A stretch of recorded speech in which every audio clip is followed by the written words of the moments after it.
if they can get the application before, I'll tell you after. This is a regular scheduled Macedonia Council meeting. It's just a little after 7:30. Would the clerk please call the roll? Mr. Bilkey. Here. Mr. Engel. Ms. Hannikin. Here. Mr. Molnar. And Ms. Tully. Here. Again, for the record, both Mr. Monar and Mr. Engel have been excused. They had family matters to deal with, but we do have a quorum this evening.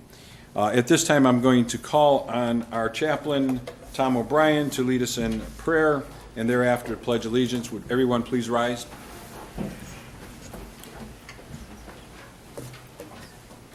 With bowed heads, let us pray.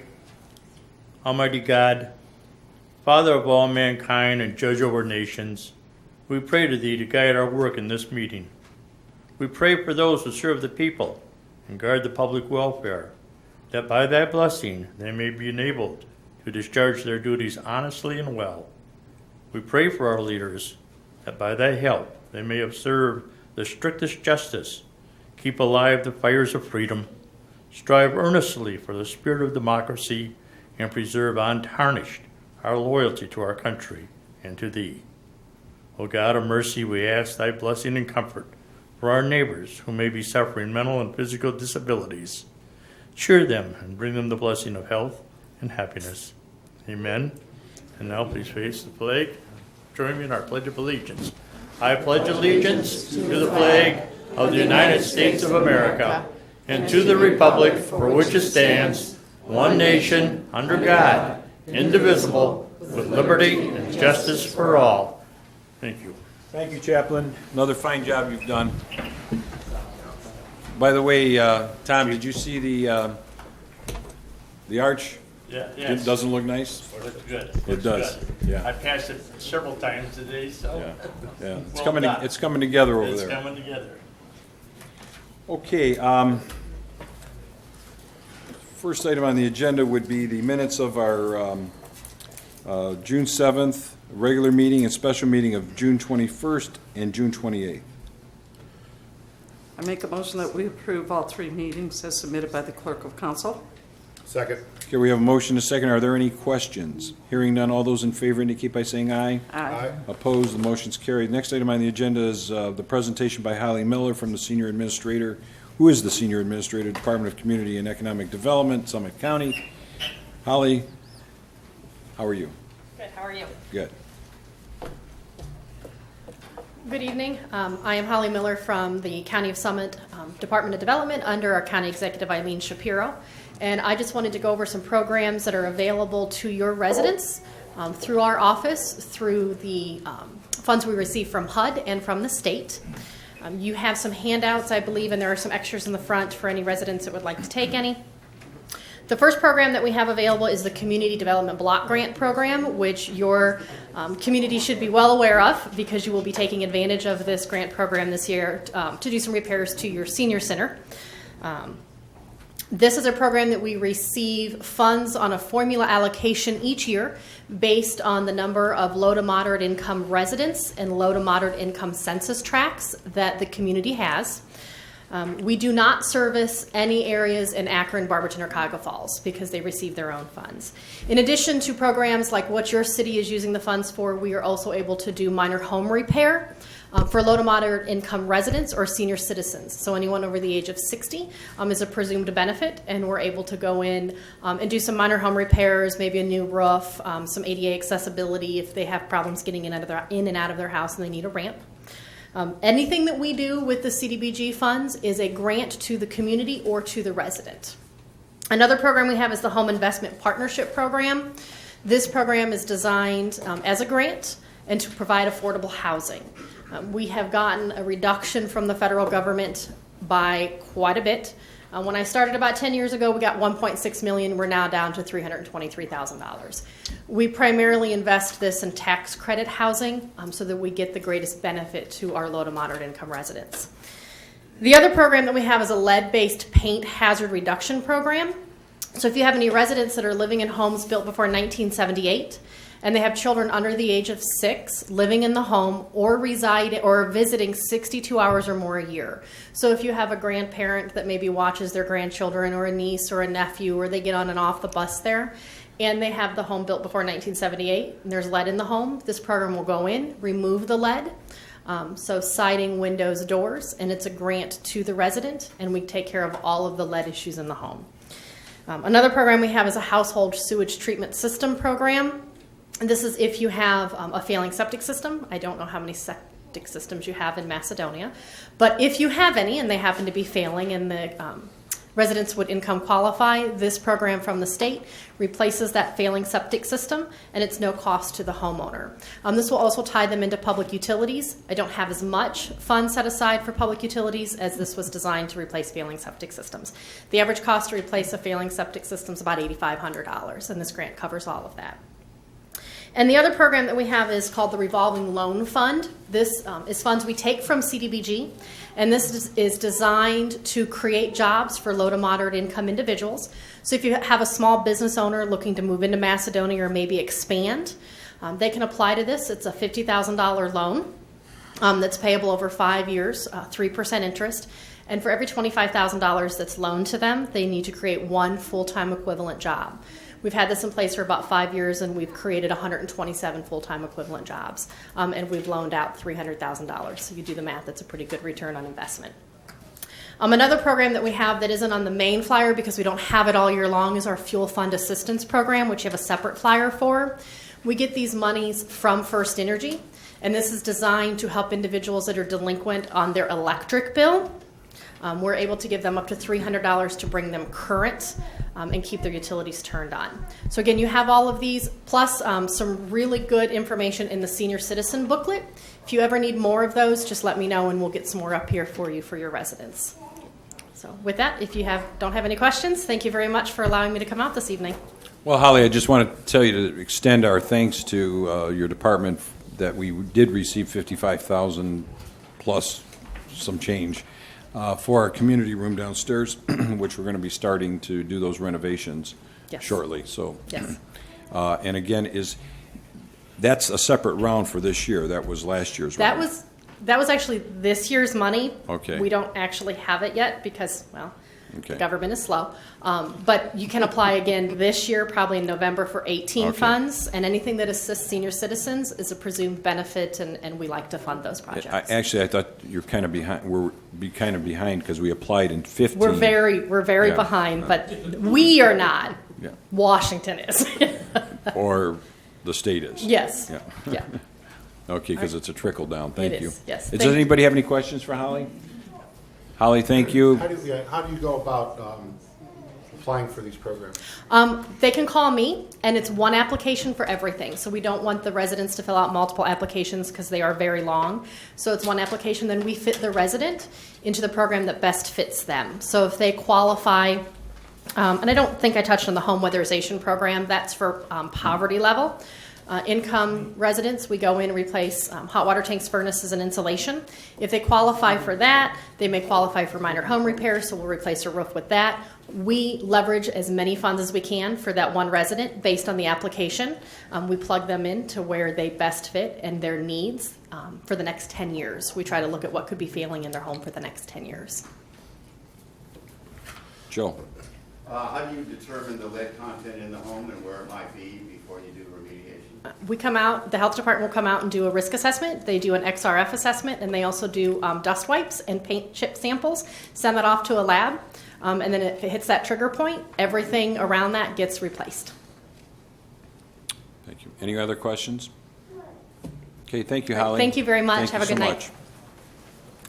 Public comments. I see that we have a lot of people that want to comment. And Joe, you're number one, so we're going to ask that you step up to the podium. Thank you. Hopefully, your comments are going to probably be what everybody else's comments are, so maybe we can Fill answer. everybody else's? Yeah. All right.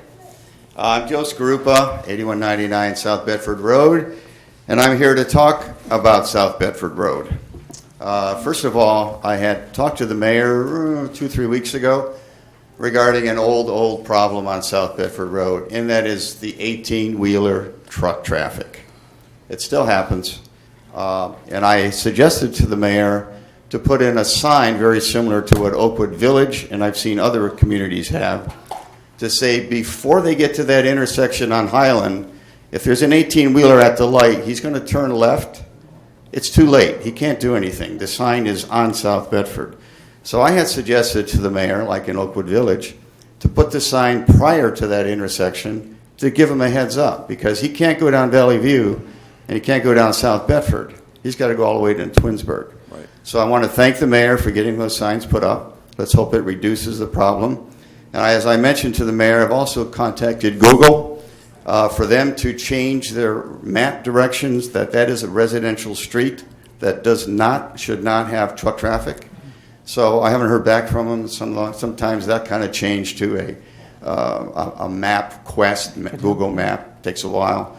So perhaps those two things, my work with Google and what the mayor has done, will help reduce that truck traffic. It gets to be annoying. All right, the other issue is the one ordinance that you have on the table. This is Exhibit B, Ambassadors Football.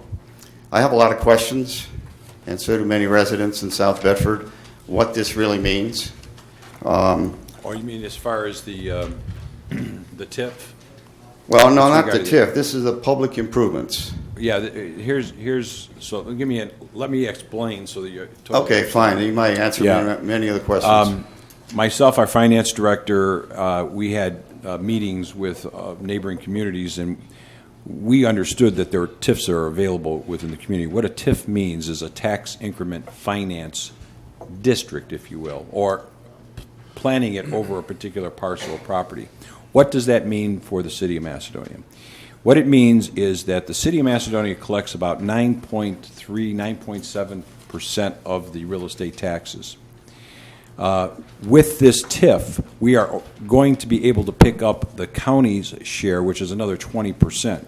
So the city will pick up that money, about 30% of the total, where it will not come through the tax duplicate, but it will come directly to the city for any and all improvements, such as maybe that turning lane that we have been trying to get in on South Bedford at Highland. Right. So that I have identified as an area to which the money can be applied. It can be applied to Highland Point Parkway, to which Ambassador is located. It can be applied to Highland Road.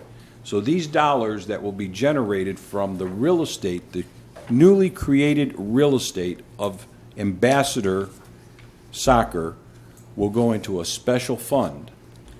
And those dollars can then only be spent for those improvements that are identified in the legislation. Okay. And some of those improvements create some questions. The one says South Bedford Road replacement, rebuilding, resurfacing. That's a pretty general description. But they also talk about adding new and additional lanes from Highland Road to South Bedford, to 82, which indicates you're going to add more lanes on South Bedford. No. So what does that really mean No, on the text? I think what we were doing by opening up and identifying all aspects of it is that we were just trying to cover our base.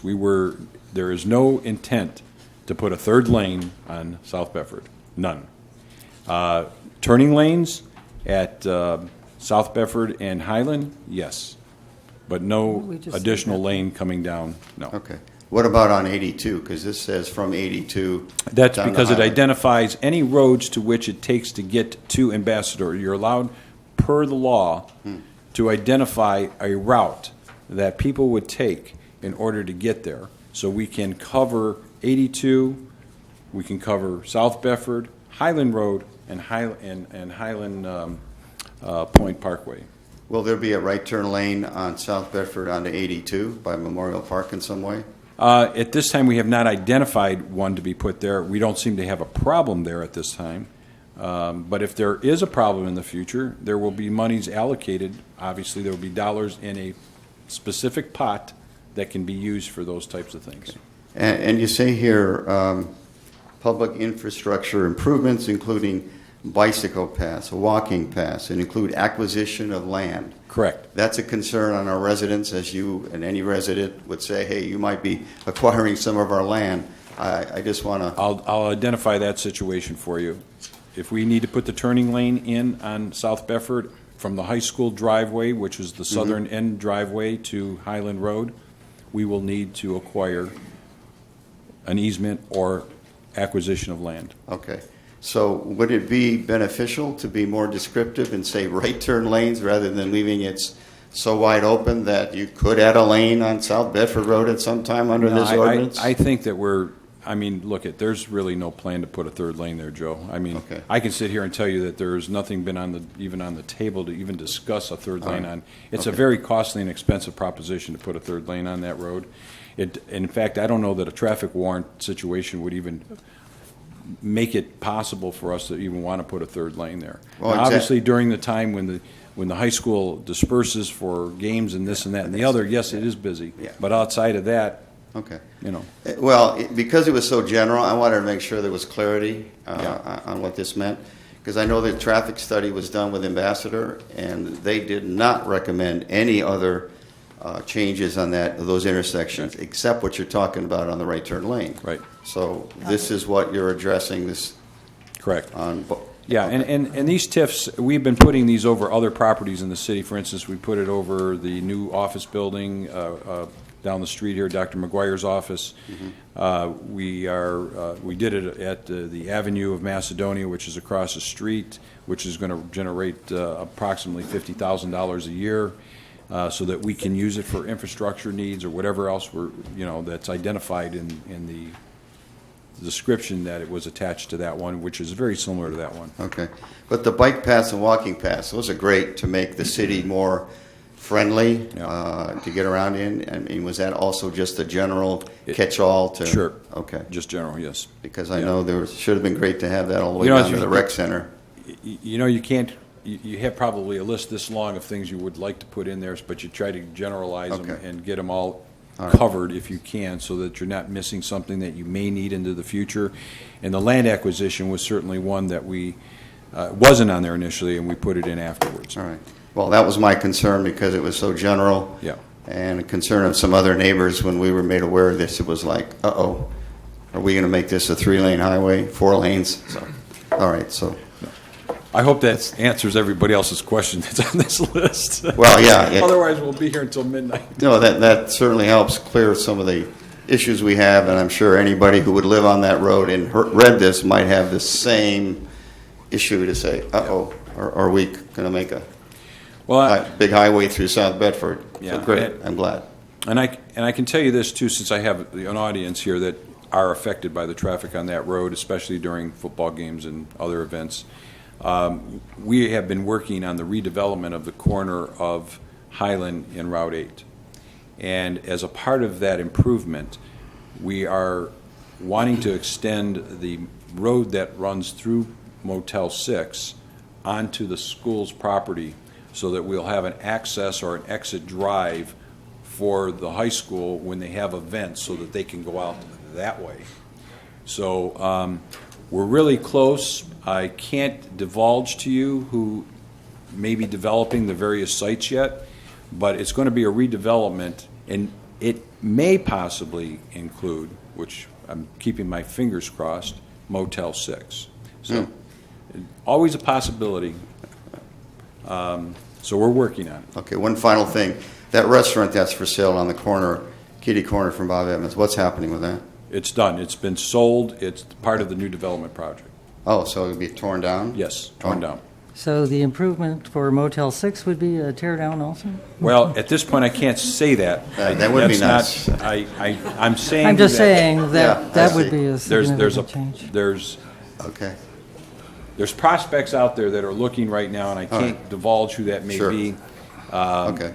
But there are things that are going on in that development. And we've been working on that, by the way, for probably about a year and a half to get that whole area. I would love to get the gas station involved as well. They've been hard to deal with to try They to may be reluctant. It's a Yeah. good position Yeah. for them. to do the whole entire Sure. quadrant there so we can redevelop it and make it look nice. Well, the only Yeah. place that looks nice there is the waterproofing place. Because I think they're an example of the way the rest of the city should Right, look. I agree. With Rest of it's weeds, got- cutting grass, making it look good. So I think that's an example we ought to set and Yeah. tell them it's a great job they've been doing for years. that's Yeah. in pristine condition. Yeah, well, Be nice to how's see their the water? rest of Yeah. the city do that same thing. Yeah, I mean, we have those that don't want to take care of their property, and we continue to fight with that. And we have a process to which we have to go through. When you have high weeds, you have to put them on notification. And by the time we get to the end of the grace period, if you will, they will go out there and they chop them down. They don't Right. do a very good job. They- They don't put weed No, and they feed don't. on them. They They don't don't. do any of those things. And I know which particular property we're referring to. Right. And hopefully that could be an acquisition soon. Okay. One final thing I mentioned to you in our meeting, the area between 84 Lumber and Bob Evans Yes, that was cut. was cut, but did it remove the old tires and all the wood and everything else that's piled I'm up not there? sure. I have to talk to Chris, That's but a pretty big eyesore. yeah, I agree. Take a look at it when you I go to agree. Bob Evans. I have to tell you, our zoning inspector, Chris Hall, Yeah. this guy is running himself ragged. This city has so long not enforced a lot of zoning. And, to try to catch up is really difficult, to be very honest with you. Yeah. I mean, understand. Set their ways. we have a lot of people that have done a lot of things over a period of time and changed a lot of things. And to try to bring it back to where it was is a task. Yeah. Well, old tires attract mosquitoes, so that doesn't Yeah. help us in this community. Yeah, so. well, no, I agree with you. If there's tires on the site, There and are. you know what happens, by the way, people pull in, Yeah. and dump They could. their rubbish there. That's why we insisted that they get their grass cut there. Now, if there are Yeah. tires, Yeah. we're going to require them to remove them. Get that camera that says, hey, we're going to catch you next time. So thank you. Well, we're working on that too. Okay. Okay, next, Brooke Traer. Brooke? Brooke, you left, I guess, huh? Okay. How about Rick Gleason? Rick? No?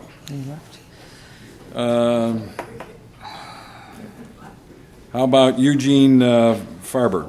Yeah, I'm here. I'm going to have Darnell speak on my behalf. Okay.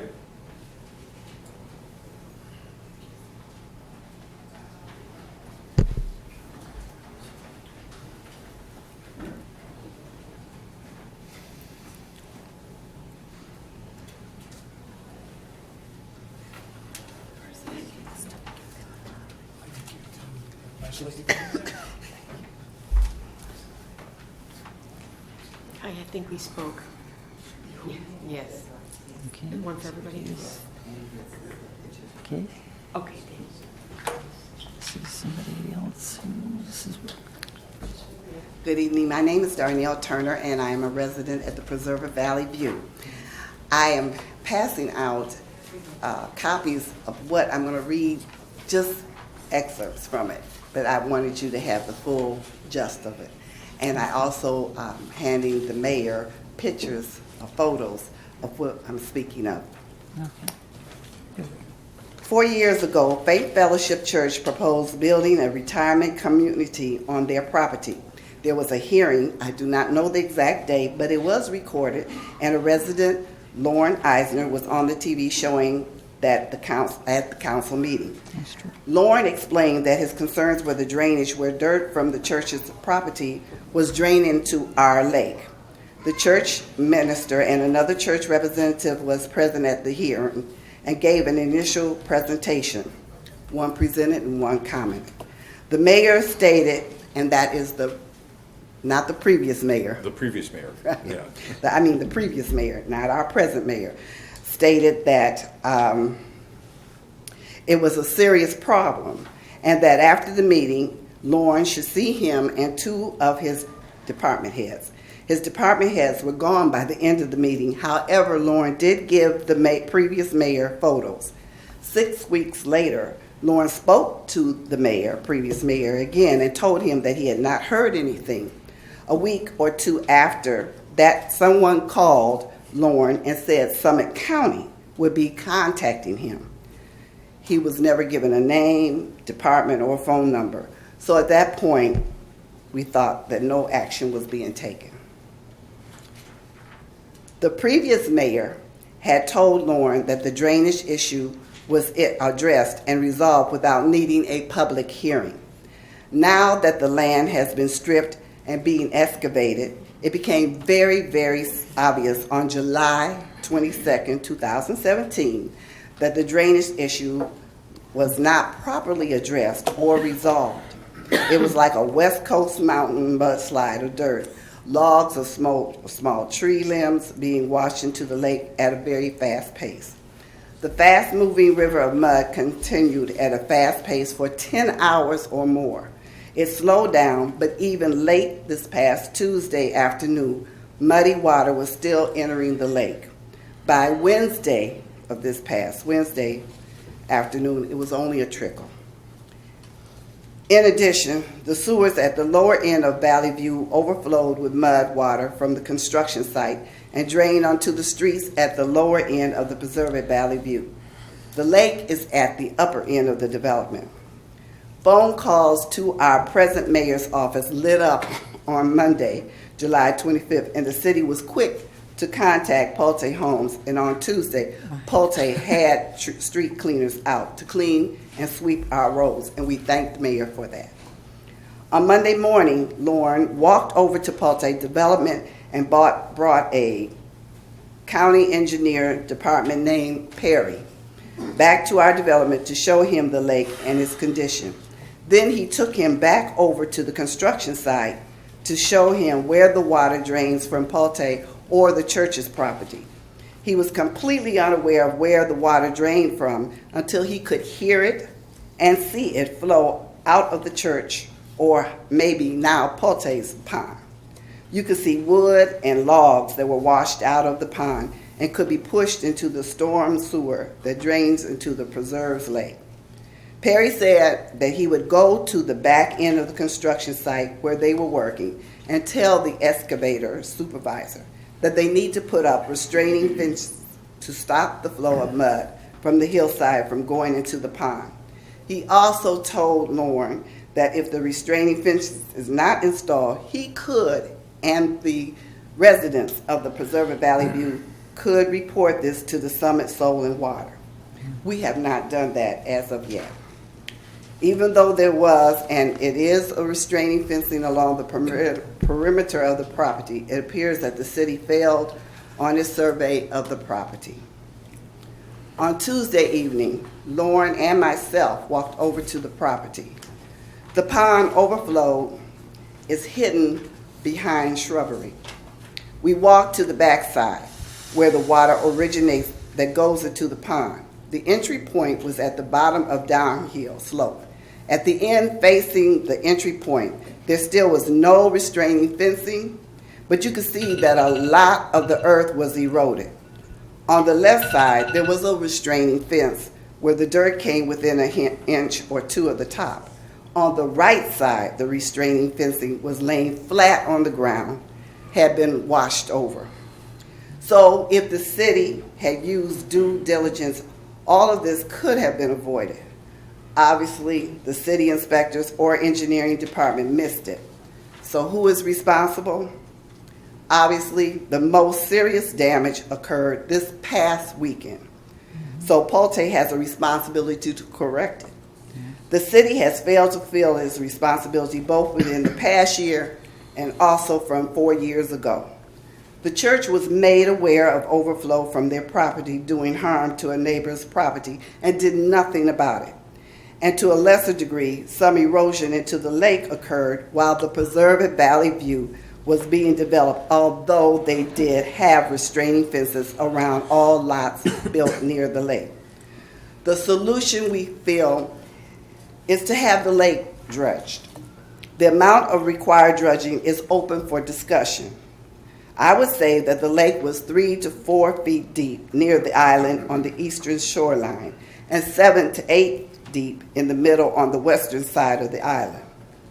The residents of the Preserve at Valley View have no idea what the current depths are, but we do know that the water level is high for the summertime. The residents of the Preserve at Valley View want a quick solution to this problem, as the lake's condition distracts greatly from the development's appearance. In its present condition, the conditions would devalue the homeowner's property. The residents of the Preserve at Valley View would like to get all involved parties to share in the cost or repairs and want the city to offer a solution so that the homeowners association does not need to get their attorneys involved. Certain areas could be cleaned out with a normal backhoe with a reach of 10 to 12 feet. Other areas would need a heavy-duty piece of equipment with a 20 to 30 foot reach and would require the removal of a tree or two to get the equipment into the mouth area. The mouth is defined as where the storm sewer and lake meet. The pond is referred to as the small lake on the Pote, Faith Fellowship Church side of the street. The lake is referred to as the body of water in the preserve at Valley View. We are requesting as a response by August 25th, or we will be forced to seek legal counsel, which is something we do not want to have to do. We are asking for the help from the City Council. Thank you. Thank you. Danielle, just in response, you can go sit down. I'm just going to respond. I have a couple questions. Okay. But let me respond before Sure, that. go ahead. Then, just because I need to talk about It's the city's issue. Our council. Gotta find the money. as soon as we heard about the situation, I sent the city engineer out there, and he walked the site, and I'm going to let him elaborate about what he found on the site. Siltation, in 1 hour, we received 2.1 inches of water, was it, Joe? And it was very concentrated. There was flooding that was beyond, I was out that entire day running from site to site looking at flooding conditions, okay? So we had an onslaught of water that we have not experienced.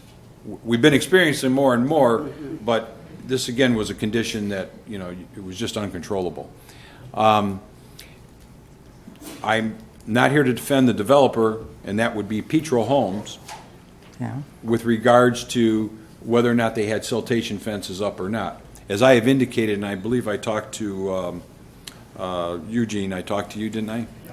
And I said that we would get the developer over there to take responsibility for the fact that he had some breaches in his siltation control devices. Now, obviously, some of them got, as you indicated, had gotten blown over because the water was so strong and forceful, it knocked down the siltation control devices.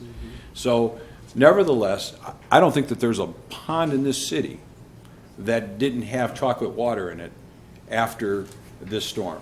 I can tell you the Villas of Terramina did, the Parkview subdivision did, and again, upstream from Parkview, if you will, is woods, Longwood Park. It washed down in there so strongly, it just blew that lake right out, okay?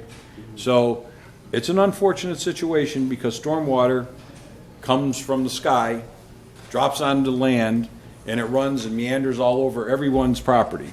And but again, if somebody's responsible for it, in this particular instance, because they are stripping the land, which they are, we have asked them to contribute to fixing or remedying that problem. And we will continue to pursue that, okay?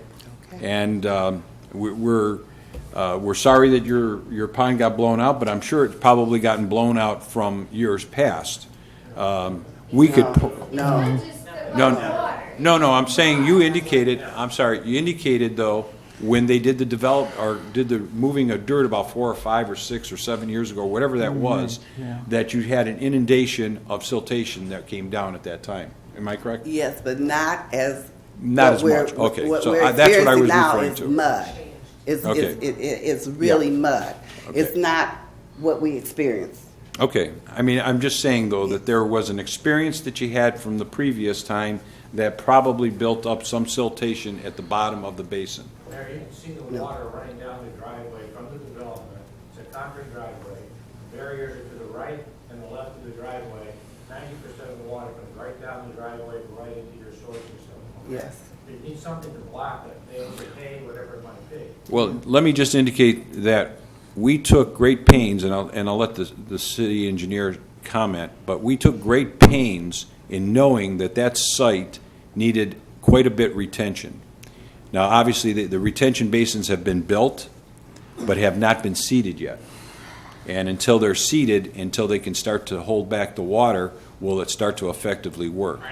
It's not excusing the developer from his obligation to make sure that somebody's lake below it doesn't get blown out. And we certainly are going to pursue that. The retention area is just about complete right now. Yeah. I was there today, I reviewed it and whatever, but that's only going to be active after everything's connected to it. To the right of the retention pond, to the right of the driveway, it's all open, it all drains down towards the city sewers. The only thing that's stopping any water at all is the black little vinyl fencing. There's no hay bales, there's nothing else there to basically filter out the mud that's coming down. So it's going to continue to fill the sewers and it winds up in our pond. Okay. I'm going to let our city engineer, Joe Gelati, comment on his observations because he was there. He spent a lot of time there and trying to... Can I ask one quick question? Sure. Has the developer filed a plan for rainwater disbursement with the EPA prior to the development?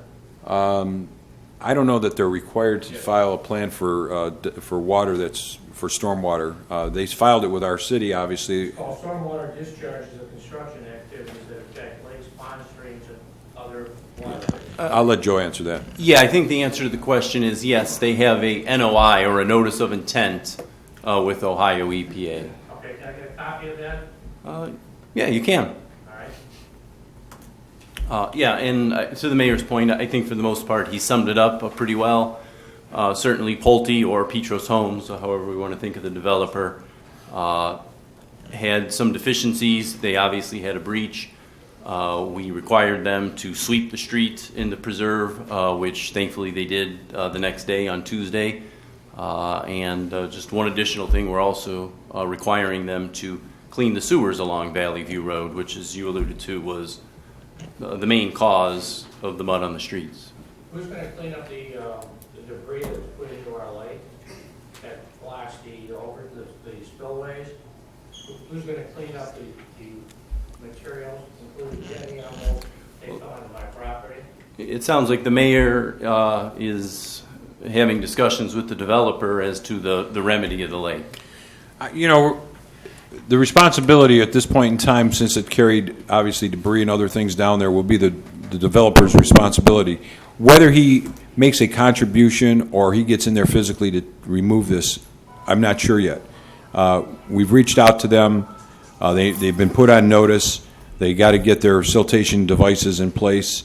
Obviously, they responded very quickly by getting the streets swept, which that was great.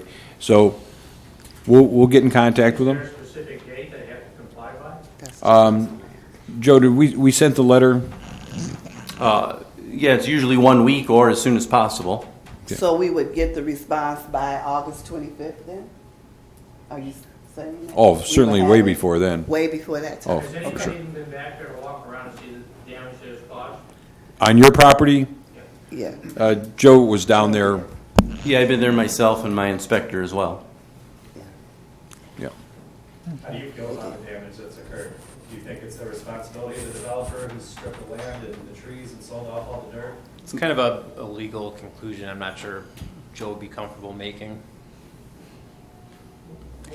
Well, the stripping of the land took place, many years ago when the crossings actually was being developed. So the church had an agreement with, at that time, Independence Excavating to remove dirt from the site. That was a time that I wasn't here, so I don't know what that deal was and what controls they had in place at that time. But I can tell you this, that when the site looked pretty stripped to me. So when we got involved, I feel that they were somewhat responsible too, in the sense that they, were neglectful. They were selling off the land and selling off the trees, and they didn't look to our neighborhood and what that would cause us. well, I think that, and again, I'm not going to defend or not defend somebody, but on this issue, but I think that the subdivision has been presented and the engineering that has been done and the retention basins and detention basins, as we call them, have been sized accordingly. We looked at it from stormwater, and it's just a matter of getting the streets in, getting it seeded up, and all of that will hopefully go away. So any damage that is caused, again, I'll just reiterate this, to your retention basin on your site will be and have to be Addressed. by the developer to get over there to take care of it. Because the runoff in the mud that came down obviously came from that site. What tools do you plan to use in order to ensure that this happens? Well, the city requires every developer to put up a bond. So the city holds a bond, and if we can revoke the bond if they don't comply. As long as we have a legal. Shut down construction until it's resolved. Well, we could shut down construction, or we can pull the bond, which would make them scurry to get it completed, believe me. And that would be the ideal solution for Yeah. us, because we have everybody in our neighborhood with Yeah. farms upset about it. Right, no Yeah. kidding. Yeah, and, you know, we feel that we all have to bear the burden of Mother Nature, but if they're going to increase their value of their property at the expense of our value of our property, that's clearly unfair, and any human being should understand that, and it is the obligation of the city to make sure that that does not happen in any way. I agree with you. I mean, I think that we require the siltation controls. They have to provide a plan to the siltation control. And when we got out there, we found there were, a couple deficiencies that needed to be taken care of. I'm not going to say that the rainwater that came down wasn't fast and furious. It was. It was like somebody had just turned on a faucet, and it was straight down. There was no winds. It was just straight down. So, I mean, we were experiencing floods in areas of this city and Sagamore and Northfield Center that have never been seen before. Okay? I ran around and I looked at many of the waterways. Indian Creek, we had logs in Indian Creek, and I'm telling you, logs that looked as big as boats that were coming down, and they were hitting that bridge. I thought it was going to break the bridge. But they were coming fast and furious, and we were there with the service department to make sure that they didn't clog, because if they clogged, there would be backup all the way upstream. So those are the kinds of things that the service department was doing over this heavy rain. And there was 23 complaints that we received that day, by the way, and that was going to be a part of my report, but I might as well say it now. You know, we had 23 different problemed areas in the city, and we addressed each and every one of them. Some were more severe than others, and so nevertheless, Danielle, I hope that answers your question. We're working on it. All right. Yes, I do. I have a couple of questions. Your homeowners association has met with the neighbors, or you're just taking action as an association? No, we met as a board, and we have contacted all the residents. So Okay. I don't have to say we contacted the residents. Contacted the you? board. Yes, I expected that. So this is why we're taking action. I'd like to see the damage that you're talking about, so I'm going to ask you to send me an email, or if you have a card, I'll... Did you see the pictures she just passed around? Yeah, I did see those. I But want to walk I the would situation. appreciate if you would come out and Okay, see the damage. all right. I would I will. appreciate that. I'll tell you what. And when I say I'm speaking on behalf Sure. of the entire resident. I'll be happy. I will be out there. I'll be out there tomorrow. I have a meeting in the morning, but after that I'm available. So, Yes, okay. please. We would appreciate Okay. that. All right, thank you. And I will make sure that I get the contact to you. Right. All right. Thank you, Danielle. Gwen, and I'm not going to try to pronounce the last name. Is there a Gwen here? Okay, she's gone. How about Karen? Karen, there you are. Karen is there. Do you know who she is? Hi, Karen Berlozzi, 1377 Driftwood. I want to add, what's your name, sir, Joe? Joe. Macedonia Commons has trucks going down too, because the sign is Macedonia Commons. I've seen 2 trucks get in the lane to turn, see the sign, and back out. 2 in a row did that, because the sign is here, too late by the turn. Can you put that sign on the light pole saying no trucks this way? That would help. You're talking about it as you approach on a westbound or eastbound direction, either or. Westbound. Okay. So you can't go left. The sign is here, but, oh, I'm too late, I'm an 18-wheeler, I'm not gonna think. Same thing, Yeah, you don't see it until you turn. I think there's probably enough room on that pole to put a sign up there that says no truck left turn. Yeah, but it helped them see it ahead of time instead Yeah. of two of them By the back. time they turn the truck, it's too late. I've seen two right after another on Friday afternoon. Right. So that was that one. I have to think about the roads. I'm sorry? The roads. Off the 2015 list, it was updated 2016 by the engineering. 1, 2, and 3. 2 was Valley View and Shepherd. Now, 2 and 3 are not being done this year at all. I know they're big ones too, they're long roads. But Valley View is 2018 and Shepherd you pushed back to 2019. Between 82 and Highland. It's falling apart. Where it was worse in 2015, now you're going to put it up to 2019. My question is, are you going to fix a lot of it to keep it going to 2019? Well, Joe, is Shepherd on that side on the groups 2 and 3? It's in neither group 2 or 3, I don't recall exactly which group. Sounds like group 3 according to Ken. Valley View is 2, Shepherd is 3. Okay. Macedonia Commons. We have been putting down asphalt. We have an entire committed asphalt crew that does nothing but go out. We've laid down probably 60, 70 tons already this year. So we'll be patching major sections. We have a grinder machine that grinds the slots. It is huge things you have to do if you want to last to 2019 on a road that was number 2 worst in the city. What, And it was Shepherd? pushed back. You're talking about your side of Shepherd or the No, other no, one? no, no. On the other side? south side. The south side. Where the bumps are. Okay, I know. I travel it all the time. All my kids are over there. Okay. So, yeah, it's Especially bad when you first enter. Yeah, I know, it's really The bad there. sides going away and all the way down now. Yeah. Sides are just. Actually, the city engineer lives over there too, so, he's got to feel those bumps all the time, so. And you pushed it 2019 and when it was number 2 worst one in the city. Thank you. Yeah. Can't accuse me of lifting my own road to the top. That's right. It was, before you were here, the engineer said it was number 2 or 3. Right, So that was that's my true. first thing, was need a commitment to fix that, which means money to a road you're going to repair in 2 years. Yeah, Which is sad, but. I think we can grind those types of situations. We have I think it's a 24 or 36 inch wide swatch grinder. So what we go through with the grinder, and it's made just specifically for those types of situations. Right, like you did in front of my yard, my thing you did, but it just needs a lot. Yeah, I know, yeah. All the way down, okay. That was, and the other thing I have a question is, and I hate to bring this up, but how many firemen do we have?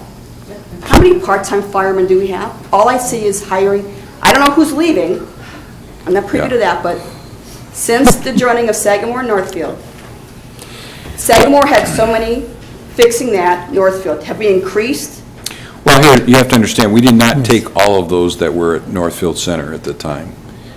We took those that wanted to come over, those that qualified under civil service, and we made them full-time. However, we have, unfortunately, we have firemen leaving us all the time. They are going to other communities. It's a stepping stone. It's unfortunate in municipal government, and I'll let the chief talk about it a little bit himself, but when there's another community that's offering more money to an employee, and they can do the same job that they would be doing here, but for more money. I don't fault that. But that's what happens to us. Sagamore had how many in the beginning when this happened? Sagamore had none. They didn't Northfield require- Center had an entire fire department. I thought Sagamore had like 6, or we were talking about 6 and getting 3, whatever. No, what we did, now, Chief, why don't you want to address that, the issues on, What's the specific question? How many how many firefighters do we have? How many firemen do we have? Yeah. Full-time and part-time. Full-time and part-time, we have about 24 full-time, and we have about 25 part-time. We have a budget for that? Well, you have to remember, as part of the consolidated district now, we have to provide services 24/7 That's in fine. Sagamore and Northfield They're Center. paying so much money, and so is Northfield. We're paying 1.1 million Yeah, annually. Both, or one? Together. Together? no. They're paying It's one, Northfield and Sagamore together, the total amount they're paying is about 1.1 million. But separately, you had to do it separately, because Sagamore's having something up on their November thing about more money to help them with the Yeah, cost well, of us. that's because it costs more money to pay for the Macedonia Fire Department than it did to pay for the other fire department. So I'm not paying anything for those two. That's not true. Well, it is true. It's absolutely No, it's true. not true. How could you make that claim? Oh, absolutely. My gosh, you just look at the numbers. They're out there. You don't even have to guess. It's on Ohio Checkbook. You can go look. Well, they said themselves that it was going to cost 3 times more to stay with Norfolk. Oh, this all went back to this, do we need to build a fire station I mean, stuff. we have. I'm talking about operations. We have Operations is double. We have a trustee here from Northfield Center, Rich Yes. Ravel. You know, the bottom line is that they had a part-time department. Yes, I agree. Okay? We have now put in a full-time Okay. That's right. operation. So it costs more. 24/7, Segment. three shifts. They're enjoying having 3-minute calls. Right. So Yes. unfortunately, in the fire business today, you can't just hire part-timers. We look for as many as we can possibly get. But full-timers are obviously a way of getting the job done without having to build up a lot of overtime. So that's why the part-time staff is as big as it is. Do we have a lot of overtime? Yes, Mm-hmm. yes. And we're trying to cut the overtime, and that's why we continue to hire more part-timers to fill the slots. So with our money for Macedonia people, I'm still not spending any money out of mine because Right. the other two cities are supporting what we have in place there. At this point in time, I think we're still in a safe point. I don't know how it's going to pan out by the end of the year, but, you know, the calls, the charging for calls, there's a lot more calls this year than we've ever had before on all 3 communities. Well, Sagamore had in the paper about they would make up some of it by charging for ambulance rides. Well, they do that now. Macedonia doesn't, right? Yes, we do. Oh, we do now? Yes, No, we That's have. new? We've done that for quite a while. I don't know. I'm just Yeah, asking. we've done that for a long time. We only get reimbursed by the insurance. The insurance And if the company. insurance company doesn't pay, the person pays? Well, what we do is we don't pursue our residents. If we have an accident or whatever, we give them a bill. If their insurance company will pay it, fine. If it's a resident, and we don't pursue them. Okay. All right. That's the way we handle it. And there's quarterly reviews built into the agreement and possibility to reopen if there's a specific percentage increase in call volume. Yeah. Okay, great. Well, thank you. Thank you. Okay. Daniel? Here comes Daniel.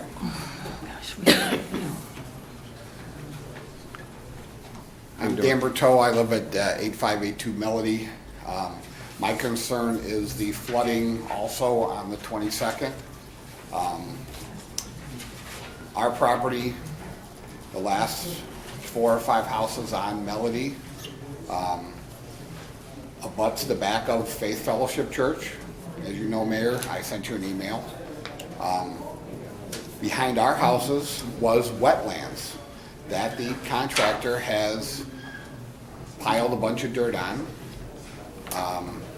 I don't know how they are allowed to do this. I guess there's some law that says they're allowed to destroy wetlands if they pay a fee.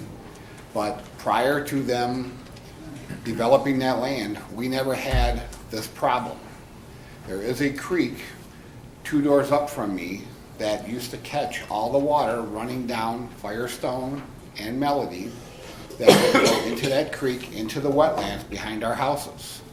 So the engineering department did send their, and I cannot pronounce the man's last name, Myring. He did come out and spend 45 minutes with myself and my neighbors and walk the property, and the flooding did come from the top of the street down through the back of the property, where all of the water went through the back of the property, through the ponds, just like at the preserves. They got the top of the hill, we got the back of the hill, and the stuff coming down from the top of the hill.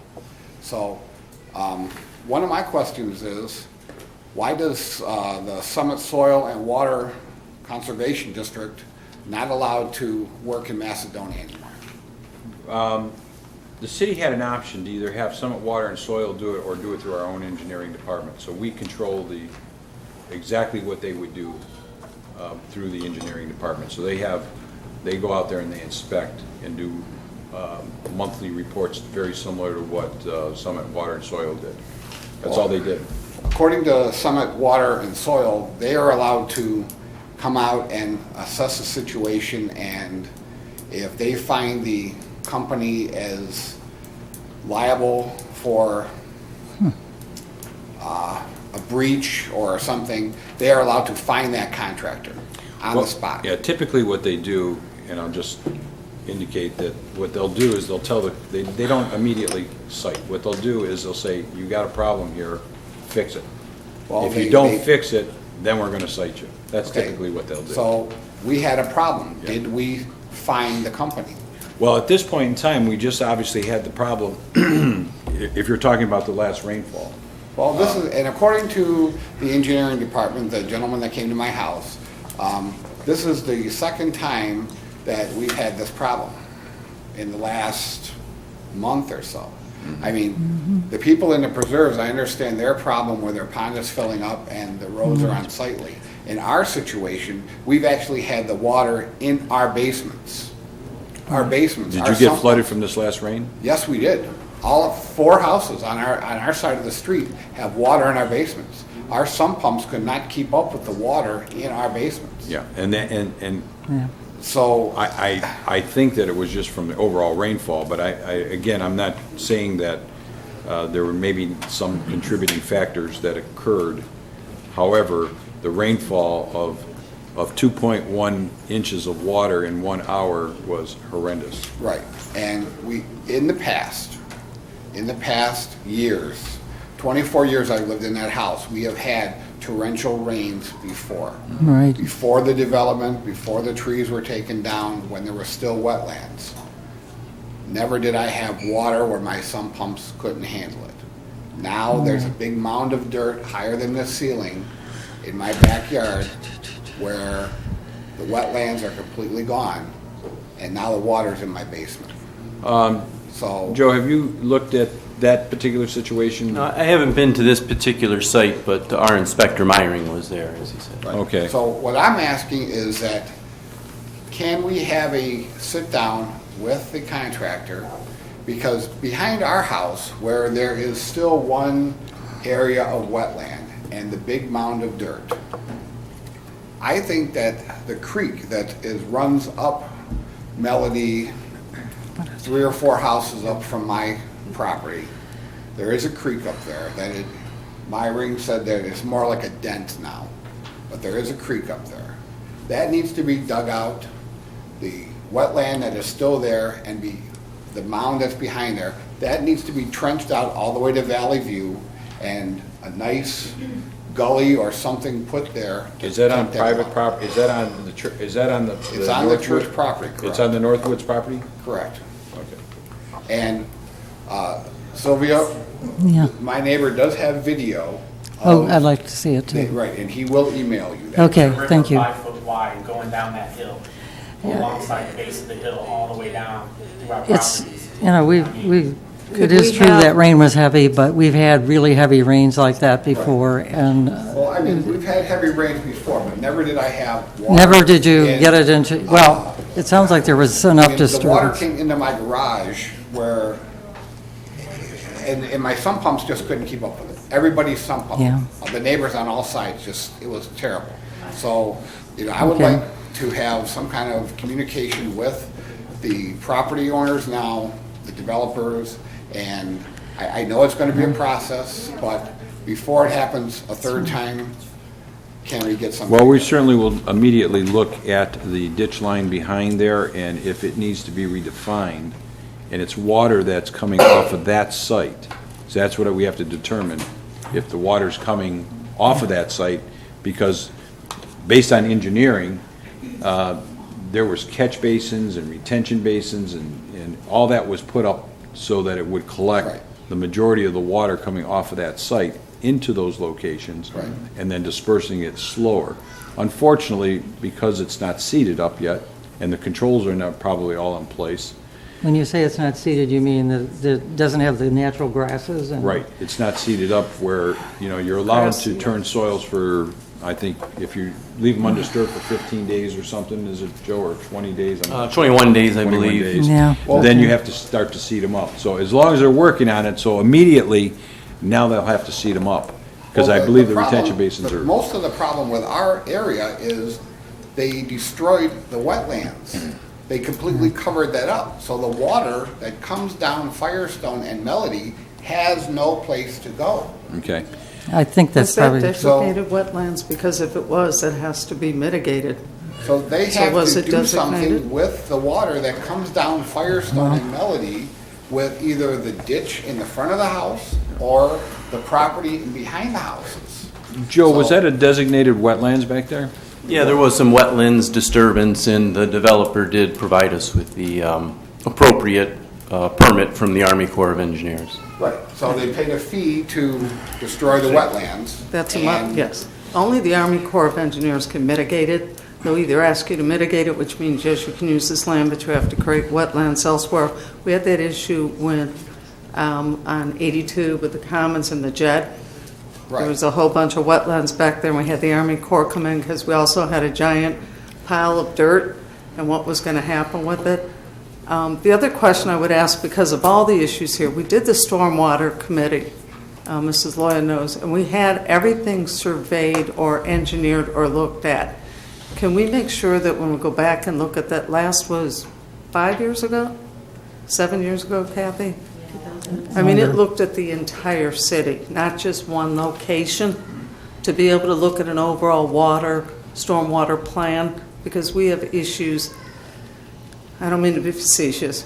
Ledgeview School is named Ledgeview because we have ledges. Nordonia Hills is called Nordonia Hills because we have hills and we have creeks.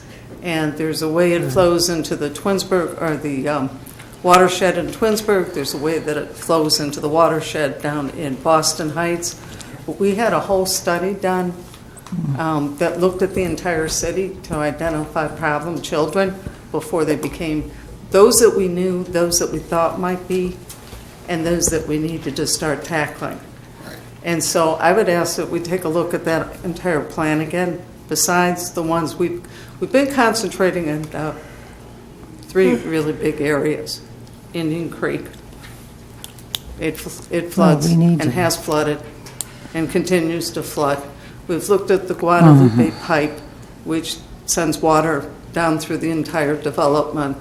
And we've looked at the by the high school. So, I'd like to make sure that we've included now these other areas, because it sounds to me it's development that's causing the problems. And I'm not sure that when we did the stormwater plan that we had what was included in there for future development. The other comment I know Mrs. Loya has brought up is when 271 expanded with another lane, what did that create? Again, not to be facetious, the rain you had the other day, okay, I'll tell you my age. I graduated in '69. We were canoeing on Navajo Trail because of a rain like that. And that's before all the other developments even existed. That's how old I am. So it's something that's very near and dear to my heart, that I was a member of the Stormwater Committee. I've been working with that team. NEOSRD came in and kind of threw a big monkey wrench, to say it politely at that time, with a fee that they had no intent of ever putting back. The city went through a lawsuit to say, with other cities, to say, whoa, wait a minute, we're giving you the money. They sat with the Stormwater Committee and said, yeah, we're going to take care of Big Creek. Big Creek's in Parma. We're going to take care of Dome Creek. That's in Euclid. Why are my dollars going north? So the city joined, as the law department can tell you, with a bunch of other communities to get that dollar back to our coffer. The problem now is we have those dollars, but you have to design, engineer, and do the work, and then it's reimbursed. So you still have to have the money up front. And unfortunately, how much is the estimate for the giant project on? About $400,000 for Sioux. For Sioux? No, I'm talking about Indian Creek. Oh. We're talking I don't probably think over $1 million, wasn't it? You mean as far as dredging? We dredged it back in the 90s, Yep. from one end But of town not to to the other. belittle, but your problems sound to me like developer created, developer generated. It is developer, and I know what you said about if they destroy a wetland, Right. they have to replace the wetland. But they destroyed the wetland that is catching all of the water behind our houses. And Right. I don't know where you can put a new wetland right now. Yeah, that's well, It going has to be, You I can't. think it's within the city limits is where they have to do it. Well, They can the make only place they exceptions. could No, do you it right can now buy it would in other. be- They can make exceptions and put it in other communities too. They do that. Normally, they have some ratio where you contribute a third, or basically 3 times the wetland amount that was disturbed, the acreage. Is I think the general ratio. Well, the, So was that wetland mitigated to be created elsewhere, or just Army Corps said, go ahead and take it? Do we know? For Or can we find out? For here, I don't know in this scenario. Okay, can you find out? Because I'd be interested. Army Corps is usually pretty persnickety in Well- But can you- ensuring that wetlands are. Can you mitigate Yeah. that wetland at my expense? well, Yes. no. But At my expense, so you can take, you can say, you can take that wetland and cause damage to my property? There's a certain, well, no. That's what you're saying, Ken, that. But it's the Army of Corps developer can take Engineers. that wetland and cause my house to flood every time it rains, that's what you're telling me? No, I don't think that's what she's saying. The EPA, their goal is when wetlands disturbed is to make the whole community whole, essentially. It's not geared towards a specific property, fortunately or unfortunately. So as long as you remedy, or the wrongdoer remedies it in the eyes of the EPA, then they're satisfied. Daniel, it's really up to the city to make sure that when these things are done, when the planning commission approves the plans, that this is all addressed, and then we follow up and inspect So and see we'll what's send- going I'll on. send you another email, Mayor, maybe we can. Well, here's what I think. We'll go back out there, we'll inspect what you're saying. We'll look at the photos and see what the conditions were and Well, what the Myron conditions. said that he was gonna contact me again by Friday, and if I Okay. didn't hear from him. So I was once we supposed to call determine, him, if and, we see that there maybe needs to be a trench or that's scooped out or whatever the case is, and it's on their property and it's carrying water, then we can address that with the developer. Okay, thank you. And wouldn't that, I may be making an assumption, but what he's got a problem is flowing downstream and down to their property.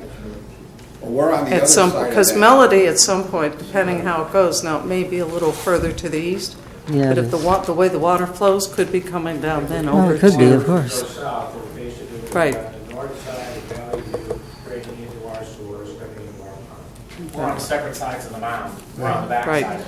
But you're still getting water Yeah, because of the So development. it's 2 separate problems from the same area. Right. Can I also ask one other question? Could we have whatever pictures or film you have, send it to our clerk of council so it's distributed to all council? Okay. We're all interested in this. We all have a say, play in it. Let me ask you, What I've already presented to the mayor, to the clerk. Clerk of Council. I'm sorry.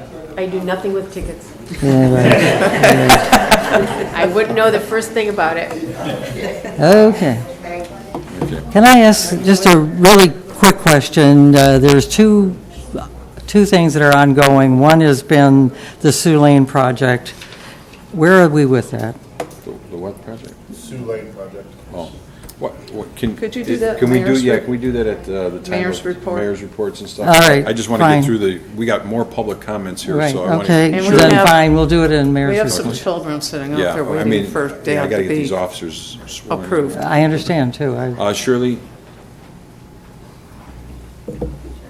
we were going to give you an update on that, by the way. That was one of our updates. Okay. Okay, Shirley Koth, 902 Eileen Drive. I just want to, I've been doing some work with Sherwin-Williams lately over in the First Watch Plaza. I don't even know what that's officially called. And I know this has been brought up before by different people. The parking over there, parking problem that First Watch creates during their hours is horrendous. And I just want to add to the list of people who say it's horrendous. And I know that the store itself, Sherwin-Williams, is very concerned that they are losing business because people cannot park in there. And during certain hours. After first watch is closed, they have no problems. But I went over there the other day, and I couldn't find a place to park, so I pulled around the other side of first watch to turn around to come back through the parking lot. You can't turn around in there either. So you have to go the wrong way behind the building. And there was another car coming the other way, but we were fine. And, in order to get around, because there's no room back there either. So Yeah. anyway, I'm just adding to the list of people say that's my recent experience. It's been my experience too, unfortunately. They squeezed too much building on that site. Yes, they did. And Right, I agree. so, behind the building, there's not enough adequate, even I should say, delivery area, because if you want to use Right. a circulation around the building, you're on onto the dirt. Right. So we have been, through Chris Hall, our zoning inspector, we have been communicating with the owner of the building on various aspects of things that we see that need to be done. The real cure for that is just to buy the property in the back and add additional parking. Because there's just too much building for a site that generates as much traffic in breakfast, especially breakfast there. Right. And is killing the other tenants. Right. I see it.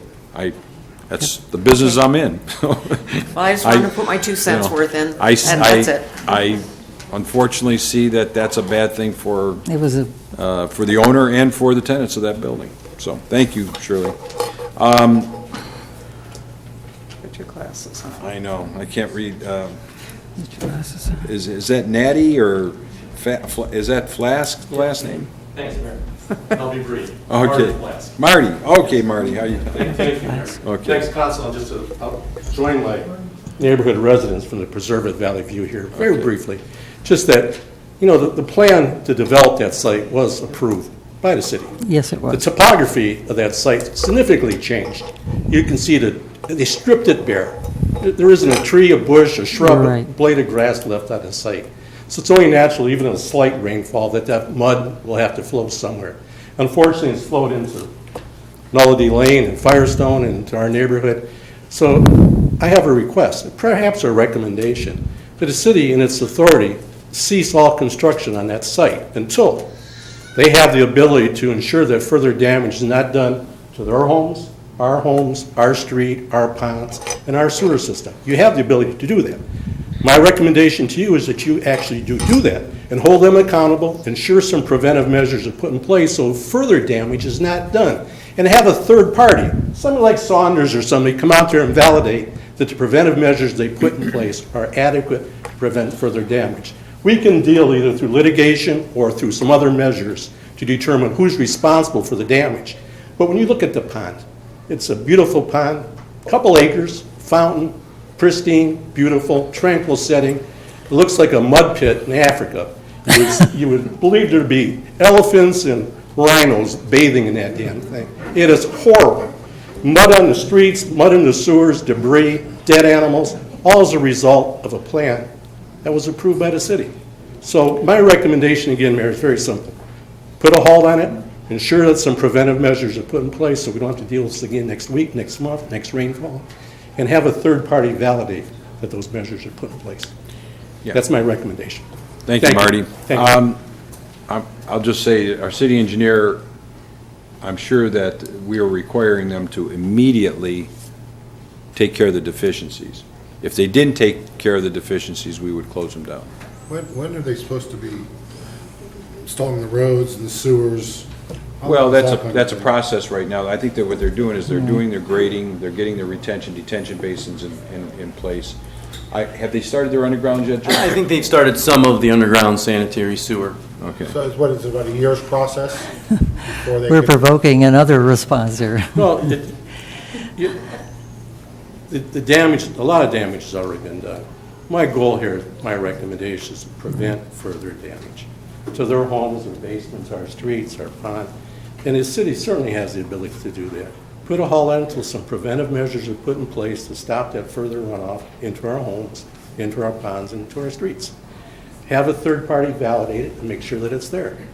Then we can worry about how we're going to address the cleanup, because there's thousands of cubic yards of dirt and mud that have flown into that pond and into the Right, streets. I see. And we're not talking about a little bit of dirt. We're talking about hundreds, perhaps thousands of square yards of mud and dirt. So it's not a small problem. It's a significant problem. I think your folks can attest to it. So what I'm hopeful for, let's take some action. That's my request. And again, we can blame the rainfall, active nature. Look at the site. There are acres and acres and acres of nothing but dirt. When it rains, I don't care if it rains an inch or a half inch or 2 inches. You're right, they did wipe out every and I'm sure vegetation. that the folks here will give you some pictures. They've got video, pictures, slides, everything else that you need to show the magnitude of the damage that's been done. I received a complaint a month ago about them creating so much dirt flying that people had dirt in their house. You know, this is not a new issue. It's been brought to the council attention in the past. Lastly, I'd like to thank the mayor personally. I sent the mayor an email Sunday afternoon. By Sunday evening, the mayor responded. Sunday night, the mayor responded very quickly, in a matter of a couple hours. And to his credit, he had someone out on Monday to start addressing the issue. At least look at it. Right. So to your responsiveness, Mayor, I just want to be publicly say thank you. Mm-hmm. Thank you, Marty. You're an attorney down in Cleveland, aren't you? No. Whoa, you said that pretty fast. You actually look like somebody I used to work with down there, so I... Yeah, really. I'm innocent. Are you? All right. Next. No insult on you, Mark. Ken? Marty pretty much covered what I wanted to go over also. The thing that seems to be still in the open right now is you have to take a specific time or a deadline, if you will, as to when we want the developer to be in total compliance and what his plan is and how quickly it has to be done. We haven't heard a specific timetable at this point. We'll have an answer on that within a... today's Thursday. Tomorrow we'll certainly make sure that he has complied with all of the deficiencies, and we should probably have answers by Monday. I mean, that's if I have to get on the phone with him myself. Kathy?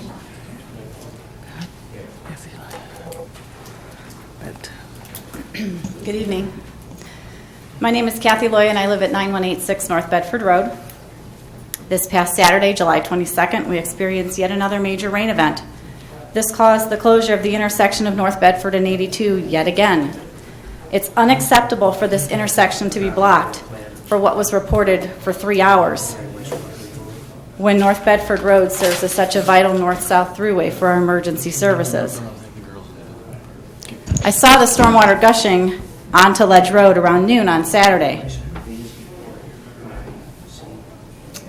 Under the railroad bridge, spilling over the road from the south side to the north side, inundating those homes and properties. The gentleman's talking to Mr. Goodetti. It's very hard to hear her. Hey, Joe, could you maybe step over there and do it because it's kind of echoing back into... Yeah, sorry about that. Okay.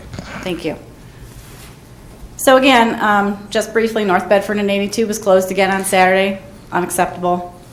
Ledge Road, water spilling under the railroad bridge from the south side to the north side, inundating homes and properties.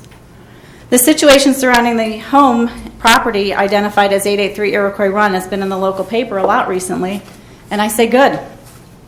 Residents throughout the Nordonia community need to see the mismanagement of this property, as the home still stands vacant and in a dilapidated state for what is going on 2 years now. Please tear down the house already and move on with installing retention if that was the real reason for purchasing it back in 2015. Find the money already and just do it. No more waiting, no more stalling, no more games with other outside entities. As of today's date, the only party that has benefited from this purchase was the family that once lived there. My home at 9186 North Bedford Road is in a FEMA-designated AE flood zone since the redrawing of maps in 2009, with wetland delineated areas behind and to the north of us.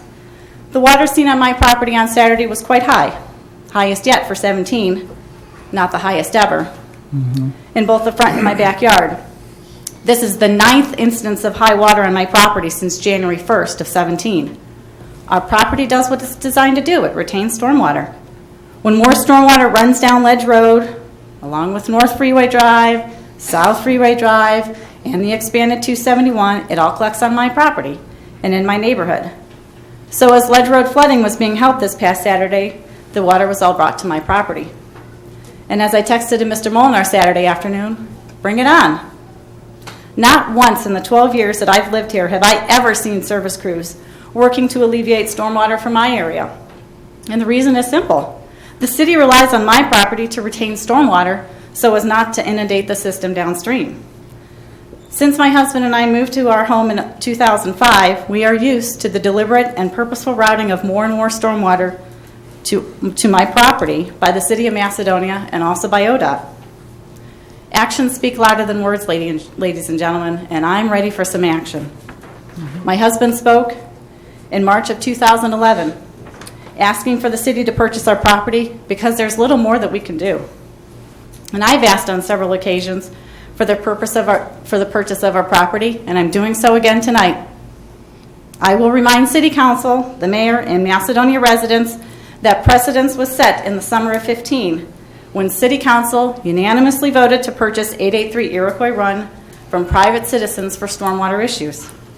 My property in my neighborhood already serves as the City of Macedonia's retention area for stormwater in the Ledge and North Bedford area.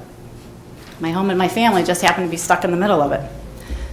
Mr. Mayor, you remember the back wall of our home caving in. Now, granted, we weren't the owners, but in the 90s, that's what it did, caved right in.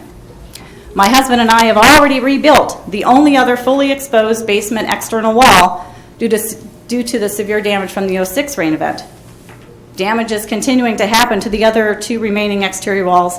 We just don't know to what extent. I'm sick and tired of relying on multiple pumps to keep my basement from filling up with water again. In my opinion, there should be no additional discussion of retention in my neighborhood to, quote, help the families that live here. We do not need a retention pond behind 9196 North Bedford. We do not need a retention pond at the corner of Ledge and North Bedford, which in my opinion, I think would nullify the land conservancy set up there. And I'm sorry, we do not need a pump station.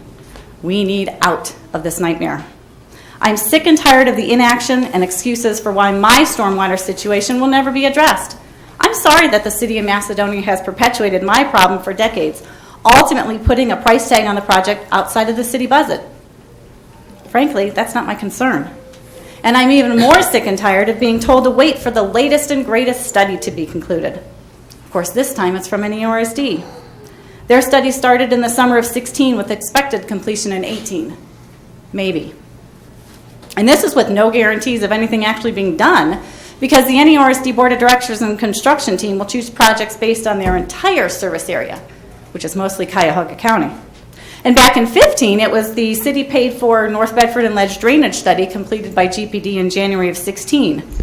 Their valid recommendations, conclusions, and possible funding sources were simply disregarded and ignored by this administration and council. The blatant, utter disrespect for my home and property is obvious. My home has suffered enough. My family has suffered enough. For once and for all, do something to remedy your wrongs by removing me and my family from it. The time to rectify my stormwater situation is now. Thank you, Kathy. Thank you for your time. Just so you know that we have already reached out to Rachel Webb in Northeast Ohio Regional Sewer District to have a public forum on stormwater and addressing where they're at with all of the projects that are outstanding, including Sioux Culvert, the Ledge Road study, just so that they can tell us when they're going to be able to offer us a remedy. So we've decided that, I think, about a week ago, and we've already reached out and we're waiting on dates. Is that correct, Joe? Yeah, that's correct. So, all right, next is Jennifer Shermer. Nope, gone. How about Daniel, or is it Daryl or Danielle? Darnell. Okay, Darnell, you're down there already. Okay, how about Leroy? You don't want to go? Oh no. Okay. Thank you. Speaks for you, right? Good man. That concludes our public comments, and we will 9 o'clock.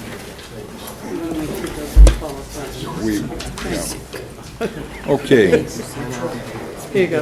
No, thank you. Okay, now we're going to go on to, we're going to kind of, Can we go? John, Just a quick question, hearing that you're going to have, is that going to be a public hearing? yes. Okay. Public forum. Public forum. Not a hearing. Not a hearing. Yeah, it's a public forum where they'll come in and they'll make a presentation. They'll talk about the projects that are the study, talk about the Sioux Culvert, and what they've been doing since they started working in Macedonia. Okay, we're going to kind of just jump a little bit here. We're going to go to ordinance number 58, 2017. Can you hold on and make sure that they come in? Yeah, could you make sure that Daniel Edwards comes on in? Oh, he's here. Oh, Daniel is right here, okay.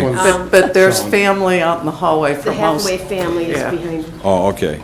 I'll read it. We just, Mayor, look Council, at, look at the dresses. I mean, move come to on, they offer gotta come in and. number they're so- 58, 2017 for its first, second, and third reading by title only. Second. Yep. You just need a motion to pass. Because It's it's administrative in nature, so you can just move So to just, pass. I'd make a motion. Should I read the motion myself? Right, because an ordinance could be. Okay, I make a motion to pass ordinance number 58, 2017, an ordinance confirming the mayor's promotion of Sean Hathaway to the position of Police Sergeant of the City of Macedonia Police Department. Second. Okay, we have a motion and a second. Are there any questions? Sean's here. Sean, why don't you step up here and introduce your family and, Don't forget the 15 I 15-minute do. speech. I actually, once we pass this, then I'm going to have your family step up and we're going to swear you in at this time, but do you want to bring your family forward and, I thought they had already gone to get a drink or something. Oh, bring them all is up. that your brother? No? You look like twins. they are twins, and he's also on our force. They're not twins. Oh, I thought you were twins. Oh, No, for your they're- difference. Okay. They're related. Well, Okay. Look at their face. That's why I have to take a double take when I'm driving down the street. sorry, I thought you were twins. Sorry. All right, we have a motion and a second. All those in favor indicate by saying aye. Aye. Opposed? The motion's carried. I'm going to come down there, Sean. Does this mean the dog gets a promotion too? But wait, can I introduce first? Yeah? Come on. To get a raise? Yeah. Better food. Move them to Buffalo food. Better toys.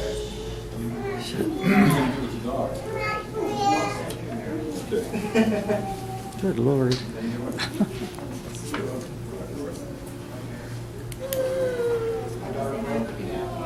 My brother, his wife is here. My niece and nephew, this is my dad and my stepdad. Congratulations. Well, we're going to swear, why don't you step over here? Closer to our bells so that we can see it. Now I'll put on my glasses so I can read this. Raise your right hand. I, Sean Hathaway, I, Sean Hathaway, do solemnly swear do solemnly swear and affirm and affirm that I shall uphold and support that I shall uphold and support in word and in spirit in word and in spirit the Constitution of the United States of America, the Constitution of the United States of America, the Constitution of the State of Ohio, the Constitution of the State of Ohio, all laws of the federal and state, all laws of the federal and state, the charter, ordinance, and resolutions the charter, ordinance, and resolutions of the City of Macedonia, of the City of Macedonia, and that I shall faithfully, and that I shall faithfully, honestly, and impartially honestly, and impartially discharge my duties as discharge my duties as full-time sergeant full-time sergeant during my term of office, during my term of office, as I shall answer unto God. as I shall answer unto God. Congratulations.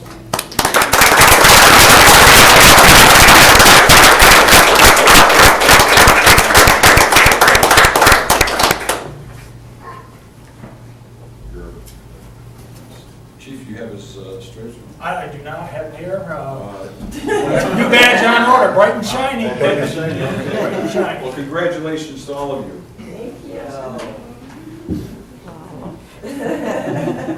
Thank you for waiting. Now you got to listen to your brother. I'll take that so you don't misplace it. Congratulations, Sean. Yes, congratulations. That baby's pretty patient.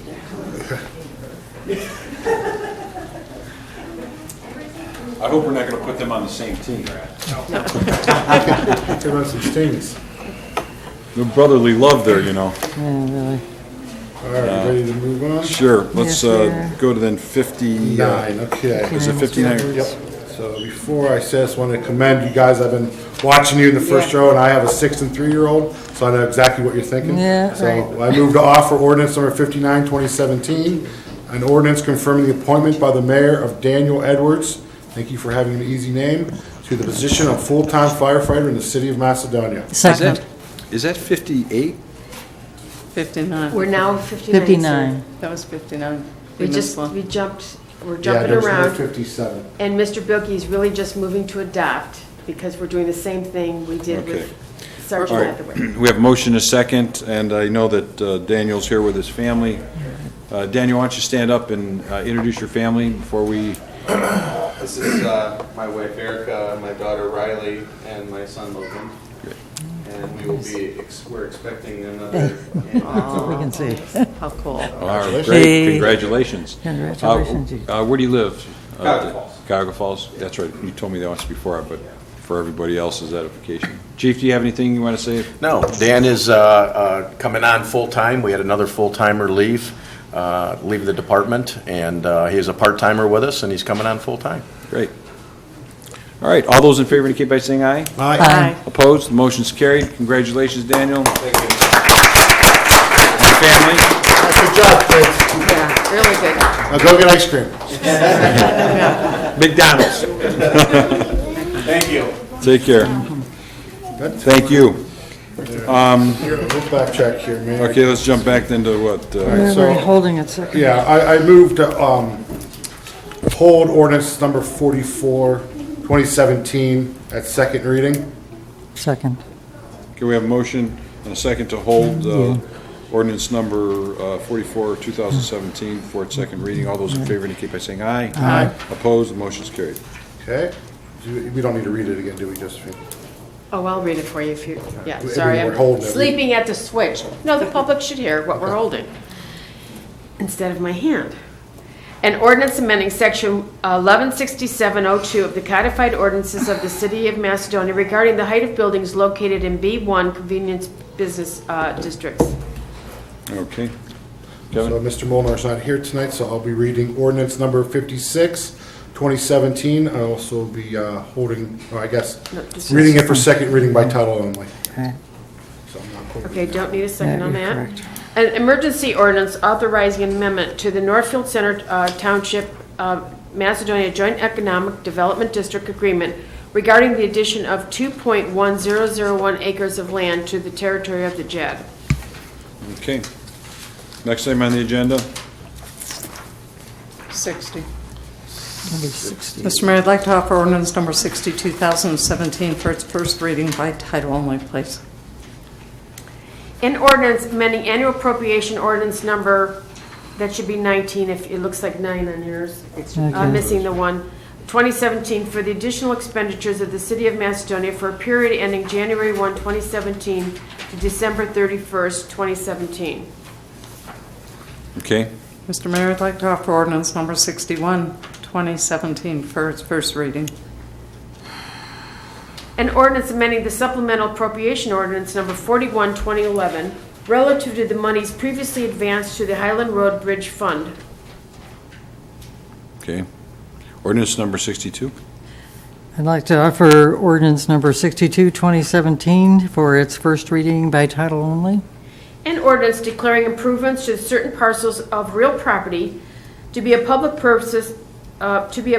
purpose, describing the public improvements to be made to directly benefit such parcel, requiring the owner of the improvements on such parcel to make service payments in lieu of taxes, establishing a municipal public improvement tax increment equivalent fund for the deposit of such service payments, and related authorizations pursuant to the Ohio Revised Code sections 570940, 570942, and 570943. And this is relative to the ambassador's football. Okay, next item, thank you. I move to offer ordinance number 63, 2017 for its first reading by title only. An ordinance authorizing the mayor to enter into an agreement with the Village of Glen Willow, Village of Oakwood, and the City of Twinsburg relative to the services at the intersection of Richmond, Broadway, and Shepherd, Ravenna Roads. Okay. Mr. Mayor, I'd like to offer ordinance number 64, 2017 for its first reading by title only, please. An ordinance authorizing the reestablishment of a refuse collection subsidy for senior citizens and making appropriations for that subsidy. Mr. Mayor, before we move on, I'd like to make ask that we amend ordinance 64, 2017 to include the statement that the cost shall not exceed $15,000. Second. We have a motion and a second. All those in favor indicate by saying aye. Aye. Opposed, motion's carried. Next item on the agenda is 65. Which one? 65, actually. 65. Okay, I'd like to offer ordinance number 65, 2017 for its first reading by title only. In ordinance appropriating funds, and authorizing the mayor to enter into an agreement with, and that will be named, for senior gutter cleaning program for the fall 2017 season, sorry. Yeah, there's an Amendment on that. I don't have it handy, do you?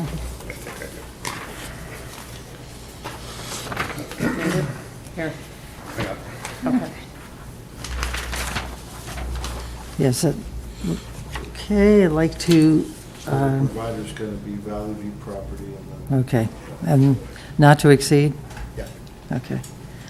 I'd like to offer an amendment to ordinance number 69. Is that it? It's No. 65. 65, sorry. Keep turning too many pages. 65 to include the following. The provider will be Valley View Property. The, Management. is that correct? Actually, it's Valley View Properties. That's what it says here. Yeah, we Okay. confirm that. Okay. All right. Sorry. The cost, $70 per house, not to exceed $5,250. Frequency is going to be one time in the fall, and there will be low-income criteria added to this. That's actually already incorporated into, Okay. it's just the highlighted areas. Okay. Second. Okay, we have a motion and a second for the amendment. All those in favor indicate by saying aye. Aye. Opposed, motion's carried. Next item on the agenda is ordinance number 66. May I offer ordinance number 66, 2017 for its first reading by title only? In ordinance providing for a senior snow removal program for the 2017-2018 winter season. All right, next item on the agenda is ordinance number 68. Mr. Mayor, I move to offer ordinance number 67, 2017 67. for its first reading by title only.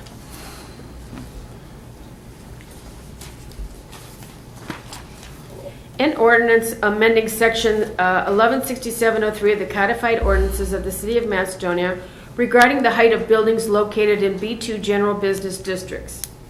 Mr. Mayor, I'd like to offer ordinance number 68, 2017 for its first reading by title only, please. An ordinance amending section 116704 of the codified ordinances of the City of Macedonia regarding the height of buildings located in B3 general business districts. Next item is ordinance number 69. Yes, I'd like to offer ordinance 69, 2017 for its first reading by title only.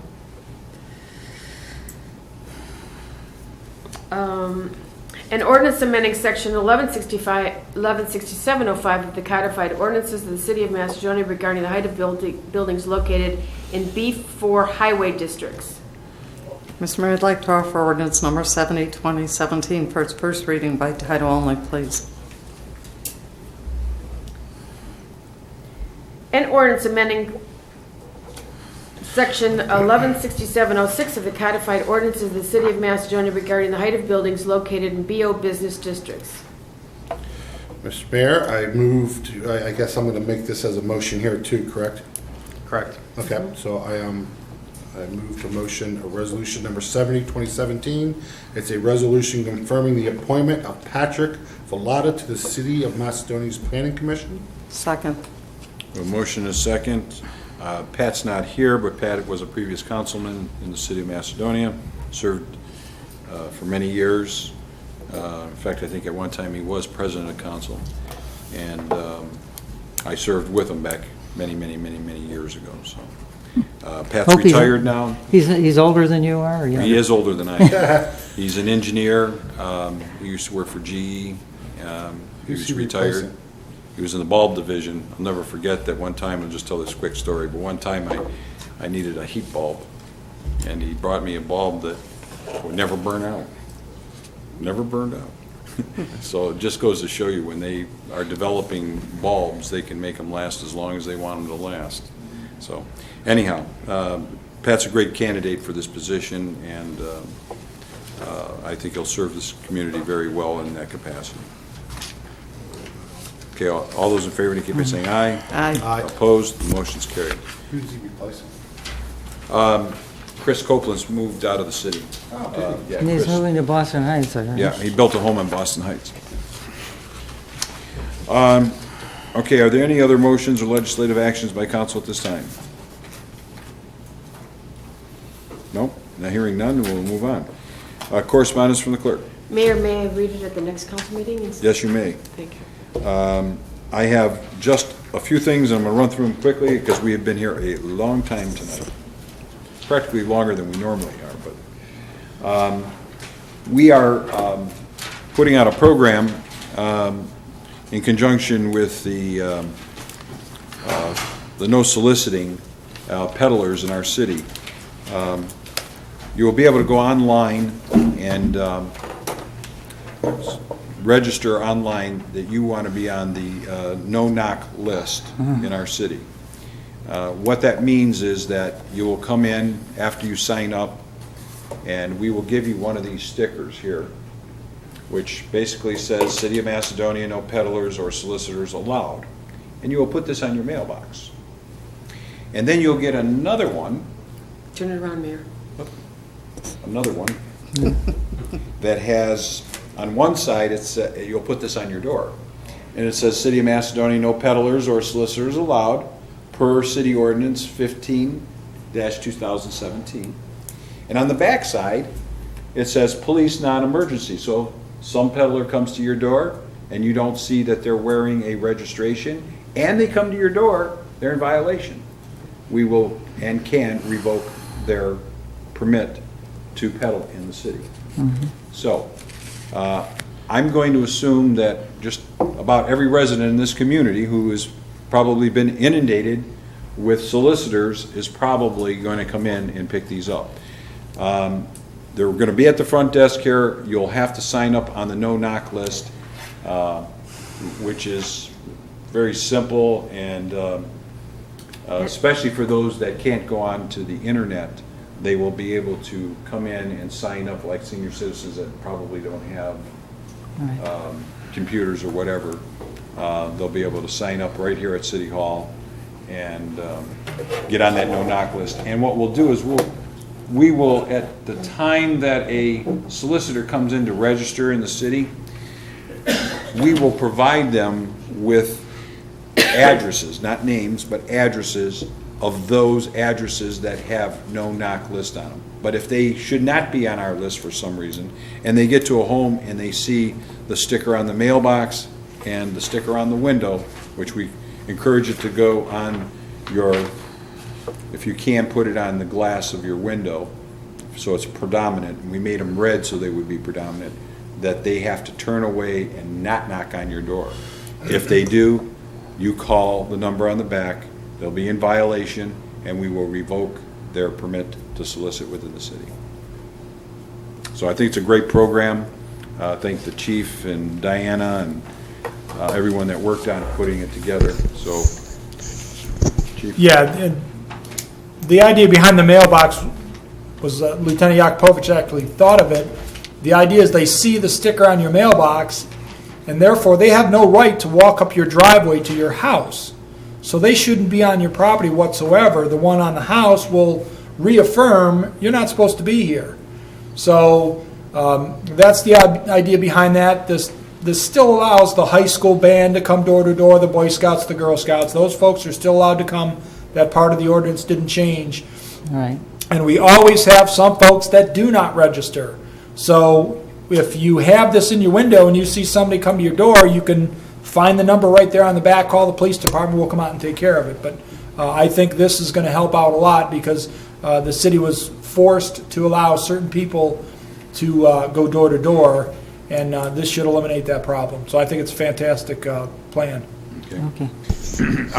Next item I have is, it has to do with reaching directly out to our city engineer. And this will apply to all elected officials and anyone else in the general public, going directly to the city engineer as opposed to going through service, and a determination be made as to whether or not the city engineer needs to be actually called out to a site. Because a lot of times what happens is they get the phone number to the city engineer and they're calling him out, having him run all over the city trying to put out fires, when in fact some of the cases that he's being called out on are probably maintenance items that can be handled by the service department. So a determination needs to be made before we actually send the city engineer out to just randomly respond to stormwater related issues or any other issues that may occur in the city. So we're asking everybody to go through a process of making sure that they call the service department. The service department will take the call in. A determination will be made whether or not the service, through the service director, as to whether or not the city engineer needs to be called out or anyone else in the city. So it's just a good practice. That way we're not knowing exactly where we're funneling all the calls to and then dispersing them from that central location. It just works out a whole lot better. So I'd ask everybody to try to work within those means. The paving schedule, and I'm not going to take Joe's thunder away. You'll be talking about the paving schedule, will you, Joe? Yeah, if you'd like me to, sure. Okay, when it's your turn. Yes, We're sir. gonna get I talked about the public forum for NERSD coming in, and we'll have that set up as soon as possible. Want to talk about the corner of Highland and Route 8. We're working on a redevelopment program plan over there. I think I may have mentioned it a little bit earlier. I just want to say it again that we're moving forward, and I'm partially excited because it will get rid of some blight type buildings and clean up that corner. So, and will give us access then to the high school from that roadway. So I'm excited about that. I talked about the stormwater complaints, and obviously we had much more than we anticipated or wanted to see on Saturday. It's very unfortunate we had so much rainfall. I'm going to need to call a meeting for Monday at, what's convenient for everybody to get there? Is 5:30, 6 o'clock too early? 5:30 too early? You probably, I think Dave Engel is the one that's probably going to have the issue. Can we call it then for 6 o'clock maybe? Yeah, let's try for 6. Okay. We're going to have unfortunately, because you saw tonight that we weren't able to dispense with any rules of council because there's only 3 members of council here, so we need 4 council members to dispense with those rules. So we have to call a special meeting so that we can get some of this legislation. Since council's been on summer break, we have a lot of pending issues that need to be approved so the city can continue to function. So that's why we're calling it for Monday at 6 o'clock. These are going to be the appropriations issues, do I understand? Appropriation, everything that's on the agenda right now we're going to adjust, except for those that were put on hold for second reading. Okay. Any of the issues having to do with zoning changes, I don't want to see that in the special meeting. But well, if it needs to be done. I don't think there's anything that's a crisis here in terms of here's the thing. Building height. We're talking about 1 story. The fire department really doesn't have a problem with it. No, it's a different issue, I think, that we're talking Anyhow, about. I'm not going to debate it, but Okay. it's going to be on the agenda. Well, Yeah. So, I don't favor accelerating it for sure. So the last item I have is the Thistle Ridge Bavaria sound issue. They came before the Planning Commission. Coca-Cola is now occupying the entire building that's been the problem building where there's been a lot of noise generated from it. I have been working very closely with the property owner, and now Coca-Cola is going to take over the entire building. They have agreed to put up a new fence. They're going to leave the existing fence, the wooden fence there. They're going to put up a chain link fence on the other side of that wooden fence. I see. They are going to put a block all the way down behind those homes. They're also going to plant arborvitae all along that stretch, and they are going to sign the property accordingly, meaning that there will be no island of trucks up against the residential fence line. There will be a staging area to the north side of the building where trucks, when they pull in before they make deliveries, will stay in that staging area rather than pulling behind the building to pull into a stall to make their delivery or pickup.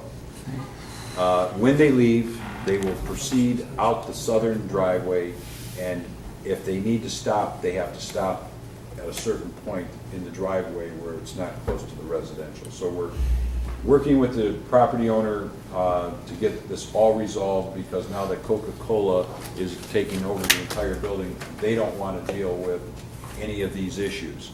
And I need to get the residents over there to accept the fact that this is the best remedy that we could possibly come up with to try to deaden the sound against their property.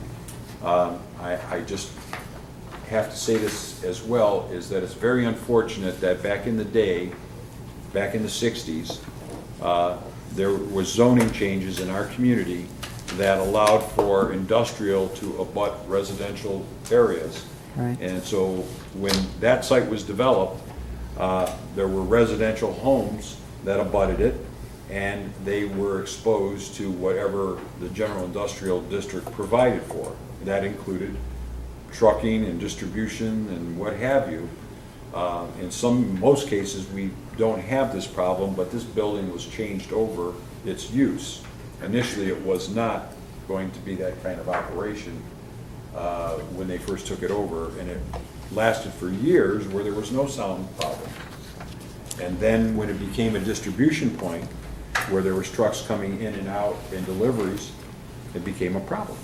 So Coca-Cola's paying for this? Is that the no, idea? not Coca-Cola. It's the owners of the property that are paying for it. Coca-Cola is telling the owner of the property they want it done. Coca-Cola has an interest in making sure that there's some remedy to the problem. Right, I understand. So this is where we're at. I want to make sure that we convey this to the property owners over there, and I want them to actually sign off on this. Well, something has to be done, that's right. Yeah, so it's taken us a long time to get to this point. No kidding, yeah. So it's an agreement that they're willing to do and put in place and take care of the problem. It seems like since I've been back in this seat, I've been doing nothing but putting out fires, and this was another fire I'm putting out. So with that, I don't have any more mayor's reports. The question about the status of Sioux Lane and Iroquois properties. Joe, I don't know if you can give us an update on the Sioux Lane one. Yeah, sure. The city has the funding agreement in place with the sewer district, obviously. Right. We do need their final approval and sign off on the plan. As soon as we get that, we will take it out to a public bid to move that project forward. So I don't yet have a time or a schedule exactly when we'll get a final plan approval from the district. Right. The district has not provided a schedule. They're doing the primary payment for that, so. Yes, they are, yes. So we don't have one yet. No, not at this time. Okay, what about the Iroquois property? As indicated, it's been almost 2 years now. Sure, yeah, that's another scenario in which, as we've stated before, we're simply waiting for the land bank to provide us the date to which they're going to bring down the house. So has the land bank resolved any issues with what was reported in the newspaper? I believe that they have. So they're just supposed to be providing you a date. Have they indicated any idea when they're going to tell you that? They have not given us that date yet. Did we check back then and see if we could get them to get a date? We met with them. Joe and I had gone down to the county Yeah. a couple weeks ago, I think it was, that we were down there. We met with them over some other issues that we're trying to get resolved. But we did discuss the Iroquois property. Obviously in hindsight, I probably would have just rather have gone in there and torn it down ourselves. Unfortunately, we were trying to save the city money by the time frame. It's going to be $15,000-$20,000. Yeah, well, $20,000 we can apply to some more amenities on the site, if you will, because I agree. my hopes are is once we get this retention basin in, that we create an amenity there for the property. Yeah, I understand. That's a good idea. And we're talking about putting some park benches in there, some sidewalk areas, some lighting. Which is it's all to the good. It's just their So I'd rather slow. spend that $15,000 or $20,000 on those improvements, get the county's land bank to pay for the tear down, and all we then need to do is build a retention basin and put in some concrete walkways and we're good to so go. Then we're good to go. Another item that I forgot to mention is that we have now completed the pour of the concrete up at the recreation center at the entranceway. Now we have curbs around the new sign. We have new concrete up in and around there, and it's going to make it obviously safer for pulling in and out. We can do a more of a landscape situation around the sign now. And it really turned out pretty nice. So I don't know if anybody has seen it. In addition to that, today, Chief, did they get the trips? The trips were in, and supposedly I was told they were activated. Jason called me and said the light was on flash at about 3 o'clock. I called Dave, and they had a guy coming from Solon to reprogram as the parameters that I sent you. The one crew installed, the guy coming from Solon was going to do the programming. So I don't know if that was in the mix, but it should be up and operational. Good. I know that residents that are pulling out of there like to pull up to the light, get it to trip, and then keep on going. So that's great that that's done. So, all right. Let's go to committee reports. Any committee reports? Yeah, I mentioned, I guess, that the Parks is meeting on Wednesday, August 2nd. Any other? None? Department reports. Joe, you want to now talk about? Sure. It's getting late, so I guess I'll be quick. Obviously, as we know, road paving has begun, and that's a good thing. Just a couple of noteworthy items. There will be some night work in the city starting Monday. It looks like two different operations. One is our contractor paving on Macedonia Commons Boulevard. Also beginning on Monday night, ODOT will have a crew paving State Route 8. That's the stretch of State Route 8 between Ledge Road and State Route 82. The only other item I guess I would mention is obviously with the flood and the rain from last weekend. We've been very, very busy this week. John is out of town, as some of you may know. So I've been working with his assistant, Jason McRitchie, who I got to say he's done a fantastic job. He's not here tonight. I kind of wish he was, but I'd just like to say thanks to him. He's put in a lot of time and a lot of hours to compile the lists of the emails and the phone calls that we received and to respond to all of those residents. So, and that's all I got. Thank you. Just some quick numbers to bore you with. July's RETA activity was $765,085.71 compared to last year at the same time of $664,168.34. So we had a variance. It was positive by $100,917.37, and thus far through the year we are up $239,751.77. Now, starting in August, our income tax will be at 2.25%. It'll start trickling in, so we'll see how it projects out. Right. Just wanted to let everybody know, too, that as of right now with the water M&Es, we still have 909 accounts that have not yet been paid for a total of $21,124. In 2016, we actually had 910 accounts that were submitted to Summit County for collection through the property taxes. So we're ahead of that schedule, but I sure wish it was even less. But just wanted to let everybody know. Thank you. Thank you, Brenda. Chief? No report, Mayor. Okay. Mark, you have anything? No, sir. John, do you have anything back there? Longwood Manor? It's like you know, I think you know most of what I'm going to say anyway. Yeah, the Longwood Manor Committee, we met with the mayor last week and the service department manager, myself, and John Leben, who was here. Yeah, well, they all escaped. And Deb Mikulski, find out where we were, what still had to be done to open the manor. It looks like we're very close. We're hoping to have the manor open in time for this Wizard of Oz festival that's going to be held in the park sometime in September. And it was, at the mayor's suggestion, this would be a perfect time to have a reopening, to open the first floor and let the public come back in and see part of the history of Macedonia. We'll also, if we have to get approved, safety approved, and we're hoping to have that done by Labor Day, so we could meet with Mr. Belkey and Angela and maybe talk about even some additional activities during the, I guess it's a weekend festival, I believe. I guess she's not here to. Yeah, it's September 20. Friday, Saturday, and Sunday. Yeah. But the festival, the main days are the Saturday and Sunday. Okay. I think the Friday night, he would like to have more of a private, people who are really into collecting the Wizard of Oz things, more of a private affair, and then Saturday and Sunday, the Yellow Brick Road would be open to everybody. Okay, all right. Well, here it could draw quite a lot of people. He thinks 20,000 people. Wow. In our park, yeah. So, and it's right next to the manor.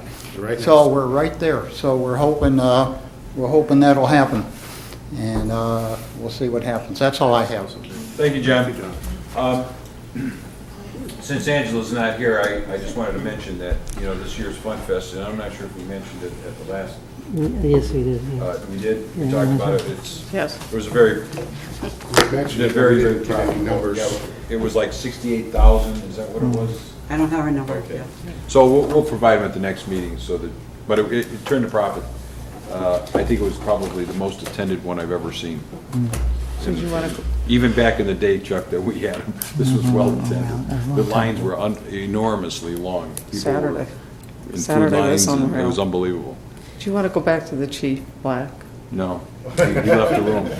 What do you have to say? All I have is all of our hydrants have been flushed, and we flushed. We went in with a memorandum of understanding with the North Hill Water District, and we flushed all of the hydrants in Macedonia, Northfield Center, and Sagamore, saving them a pretty large sum of money from what, they weren't done last year over in that community. They were done. So we got out and got them all done this year. So they are done. They're still working, painting hydrants, weed whipping around hydrants in Macedonia.